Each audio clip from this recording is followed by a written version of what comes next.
Thank you, Mr. President. I'm honored that you invited me to be the first foreign leader to visit the White House in your second term. This is a testament to your friendship and support for the Jewish state and the Jewish people. I've said this before, I'll say it again. You are the greatest friend Israel has ever had in the White House.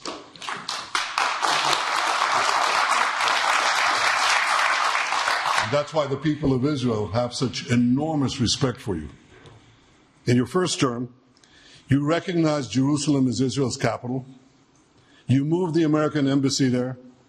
You recognized Israel's sovereignty over the Golan Heights. You withdrew from the disastrous Iran nuclear deal. I remember we spoke about it. You said, this is the worst deal I've ever seen. I'm elected, I'm walking out of it. That's exactly what you did. And I think it speaks loudly for just common sense, just looking at things and seeing them as they are. And of course, you also brokered the groundbreaking Abraham Accords in which Israel made peace with 4 Arab states. We did this in 4 months. Nothing happened for a quarter of a century, but in 4 months, we were able, working together under your leadership, to have 4 historic peace accords. And now in the first days of your second term, you picked up right where you left off.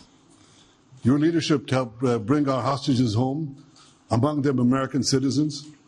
You freed up munitions that have been withheld from Israel. They had been withheld from Israel in the midst of a 7-front war for our existence. And you just freed it. You ended unjust sanctions against law-abiding Israeli citizens. You boldly confronted the scourge of anti-Semitism. You stopped funding, as you just said, international organizations like UNRWA that support and fund terrorists. And today, you renewed the maximum pressure campaign against Iran. Ladies and gentlemen, all this in just 2 weeks. Can we imagine where we'll be in 4 years? I can. I know you can, Mr. President. For our part, we in Israel have been pretty busy too. Since the horrendous October 7th attack, we've been fighting our common enemies and changing the face of the Middle East. On that infamous day, Hamas monsters savagely murdered 1,200 innocent people, including more than 40 Americans. They beheaded men, they raped women, they burnt babies alive, and they took 251 people hostage to the dungeons of Gaza. And after this worst attack on Jews since the Holocaust, Iran and its henchmen in the Middle East were absolutely ecstatic. Haniya praised the massacre. Sinwar said that Israel was finished. Nasrallah boasted that Israel was, here's what he said, as feeble as a spider's web.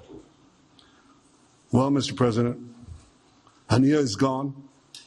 Sinwar is gone. Nasrallah is gone. We've devastated Hamas. We decimated Hezbollah. We destroyed Assad's remaining armaments. And we crippled Iran's air defenses. And in doing this, we've defeated some of America's worst enemies. We took out terrorists who were wanted for decades for shedding rivers of American blood, including the blood of 241 Marines murdered in Beirut. We accomplished all this with the indomitable spirit of our people and the boundless courage of our soldiers. The Bible says that the people of Israel shall rise like lions, and boy did we rise.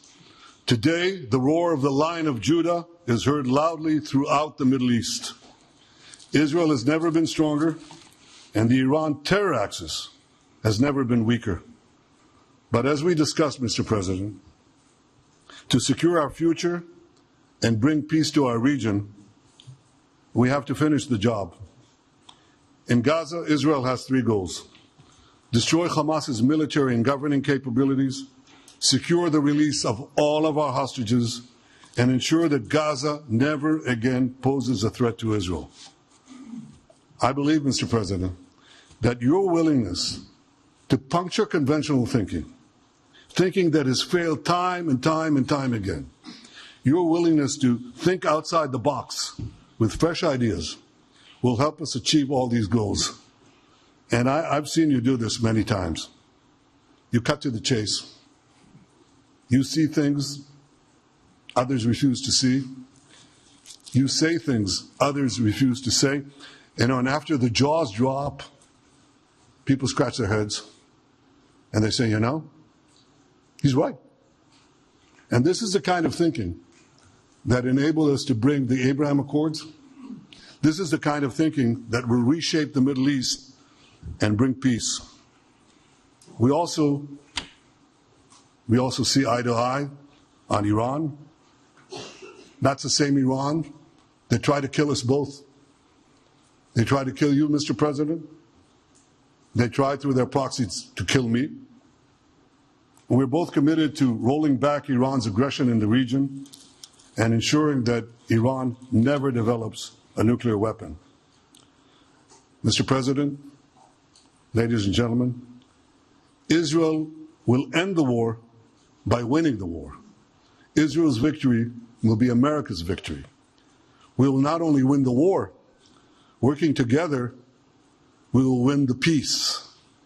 With your leadership, Mr. President, and our partnership, I believe that we will forge a brilliant future for our region and bring our great alliance to even greater heights. Thank you. Thank you very much, baby. Very nice. Thank you. Don't miss out. Log on to oneindia.com for more updates.